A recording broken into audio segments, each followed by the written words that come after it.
Hello, welcome. Today I have the pleasure of speaking with Kat Brown, who is the donor program lead at TFP Fertility UK. Welcome, Kat. Hello, thank you so much for having me. It's a pleasure to be chatting with you.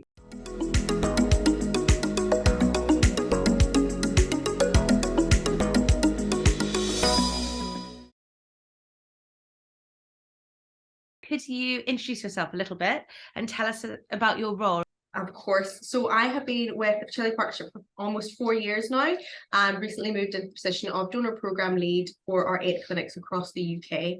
Basically, it involves coordination of processes and practices with regards to donation, so for any altruistic donors coming through. You've just written the most incredible article with us, which the community can read on our website. And it goes into the ins and outs of everything that you could want to know about sperm and egg donation in the UK through TFP Fertility UK. So I'm going to ask you some questions as well for anyone who's watching. Absolutely, fire away. Can I use a UK sperm bank, or do most people go abroad? So you can absolutely use a UK sperm bank. Our governing body, the Human Fertilisation and Embryology Authority, also called HEPA, they have quite strict rules and regulations as to the criteria that donors must meet and the screening that must be carried out. So shipping samples from clinic to clinic and from bank to bank is relatively easy process, provided all those screening tests have been carried out. So absolutely, you can use clinics within the UK. TFP themselves, each clinic has a sperm bank on site. And we are able to ship then from clinic to clinic and give you the choice. As of January this year, we'll have a central bank and you can move everything across the UK. So you can choose from any clinics donors that we have on file.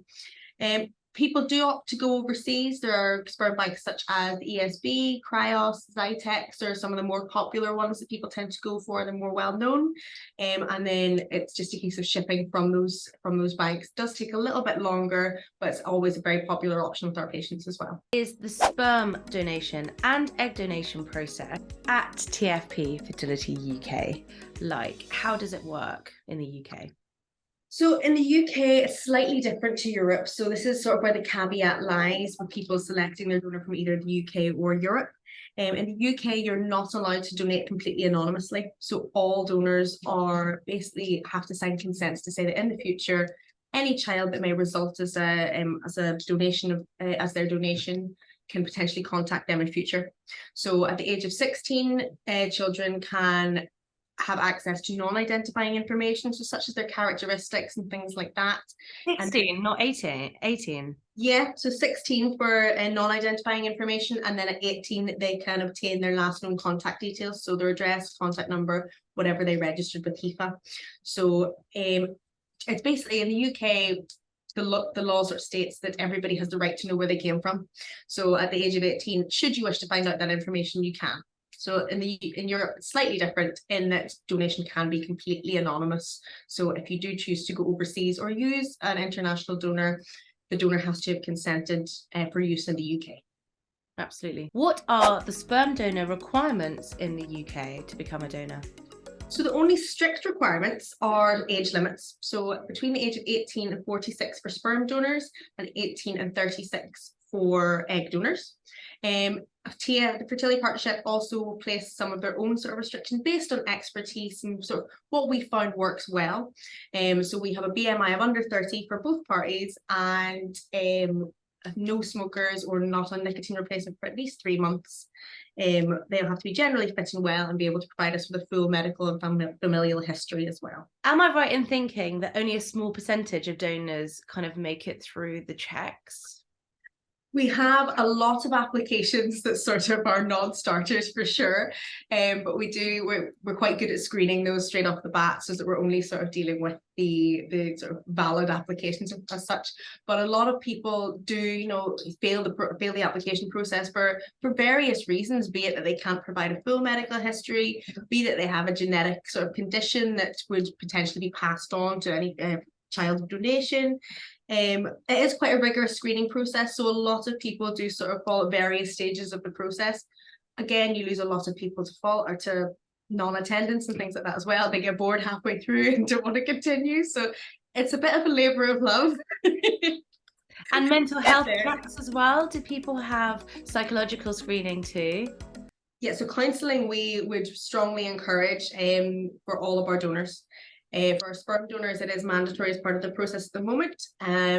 We make sure they all see a counsellor and they're fully aware of the implications, not only to make sure that they're psychologically appropriate to be a donor, but also to ensure that they are completely clued up as to any prospective child contacting them in the future and things like that. Because a lot of people maybe don't take that into consideration or think about that, like think of the future implications. Should they have biological children of their own, they might potentially have a half sibling out there somewhere.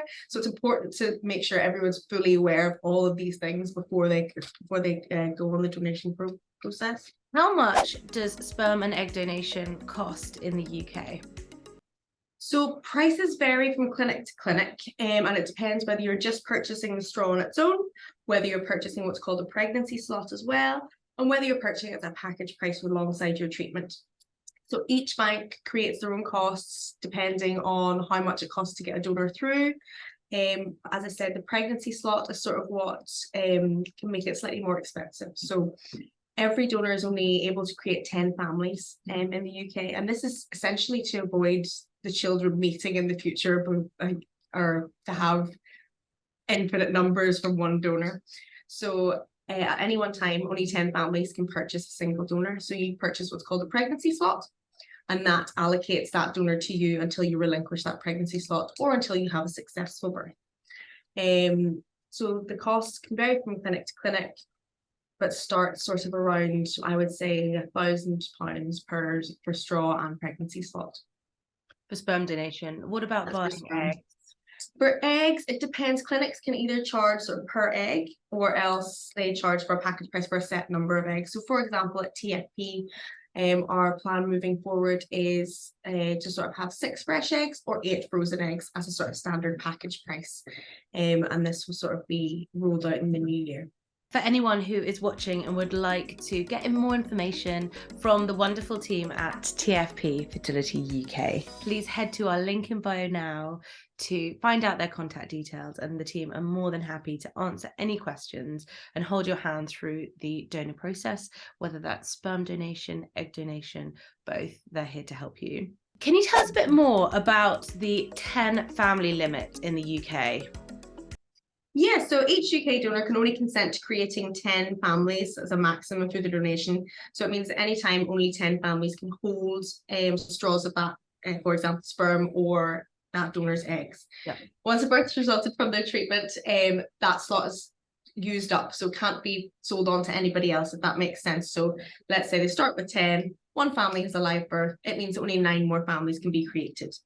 This doesn't, however, place any sort of limits on the number of biological siblings you can have. So should you have used your pregnancy slot with your family, you can continue to use that donor for as many biological siblings as you want. There's no cap on that at all. So you can have 10 families with however many children they want to have in each family. What about a BMI for an egg donor? Is that important?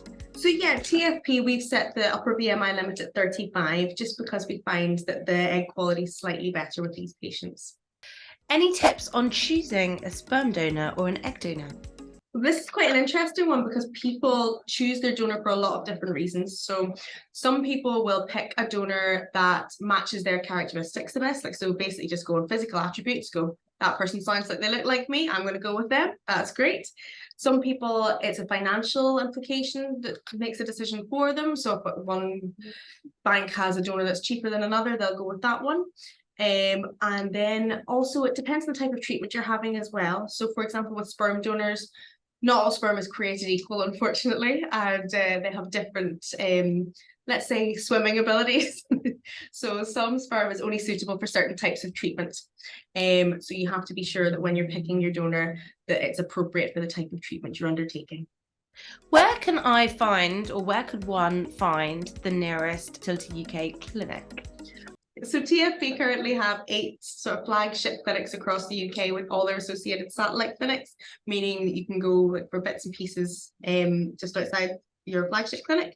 So our primary locations at the moment are Belfast, Chelmsford, Glasgow, London, Maidenhead, Nottingham, Oxford and Southampton. Great. So it really does cover all areas. We're quite diverse. Yeah, no, that's great. That's great. We have so many readers looking at all pockets of the UK, so that's fantastic to know. Again, as I mentioned before, check out our link in bio to contact the wonderful team who'll be more than happy to help you with personalised support for your journey. Anything else people should know about IVF with donor sperm or donor eggs? I think the only other things that patients should be aware of when they're coming through for treatment is that a donor has the right to withdraw their consent at any stage. So it is important to go into things with an open mind and knowing that things can change unexpectedly last minute. It's not always a straightforward path.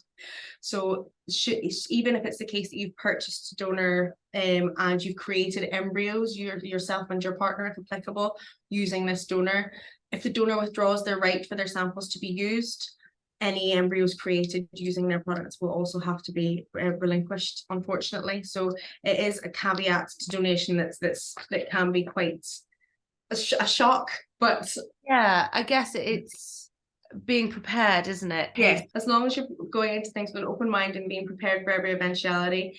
Things unfortunately don't always run smoothly, but we will guide you and give you as much support and counselling prior to going through the donation process as we possibly can.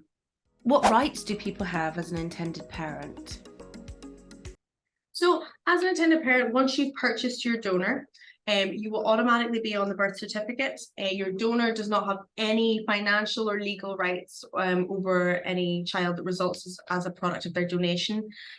So firstly, the donor can't be contacted for anything like that, and neither can they contact the intended parents at any stage to sort of say, well, I feel this child is biologically mine. So there's never a chance of that. Once the embryo transfer has taken place, that child is yours. So there's no way that anyone can ever come between that. Is that the case for the extended family of the donor as well as the donor? Yes. Egg donation, sperm donation in Scotland, Wales and Northern Ireland. Any difference there? No, thankfully, because we're all under the same governing body. So the HIPAA govern us all. We are all under the same restrictions in place by them.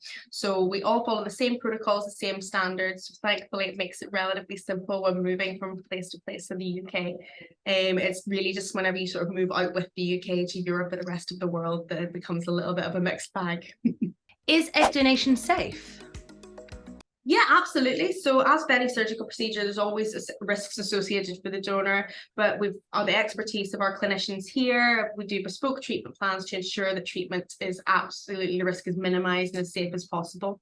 Obviously there'll be some discomfort and side effects leading up to and post-operatively for egg collection, but the benefits of donation are they outweigh this like tenfold, and it allows patients otherwise wouldn't be able to have families of their own, achieve successful pregnancies resulting in healthy babies that might not otherwise have been. So it's a lovely thing to do.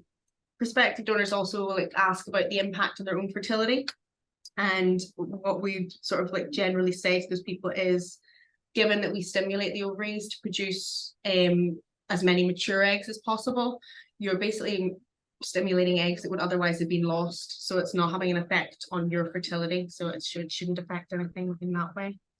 But all of our donors are subject to loads of screening tests to make it as safe as possible for the recipients as well. So can I work with a private egg donor or private sperm donor whilst having treatment with Tfp Fertility UK? Can indeed. So this is what we would refer to as a known donor. You can absolutely bring through, tends to be a family member or a close friend that you sort of decided, yeah, I mean, I quite like to use your gametes for my treatment, and that's a case what we call, again, known donation. So it means you don't have to wait on waiting lists, it means you don't have to wait for shipping, things like that, but obviously then there are associated costs with paying for your donor to come through for treatment essentially at the same time as yourself. It means you'll have the option of a fresh or frozen transfer as well, so it doesn't limit you to sort of your treatment options available to you. So particularly for egg donation, the option of fresh donation does appeal to some people. Anything else to leave on that you want people to know about sperm egg donation with IVF? I think that the most important thing for patients to know is that if they have questions, to just ask. There's no silly questions, and there's no support that we won't be able to offer you. Like if you've got a particular question or particular query, please do get in touch with us, because we are more than happy to answer any questions that patients have. And as I say, there's always counselling available should you feel that that's appropriate for you as well. So please get in touch and ask us any questions you may have. Thank you. Thank you, Kat. As a parent to 3 sperm donor conceived children, I always enjoy talking about this topic and hearing your expertise and all the support that TFP Fertility UK offer around the UK is incredible. So please do head to our link in bio and chat to their very friendly team. Thank you so much. It's been my absolute pleasure. Thanks, Kat.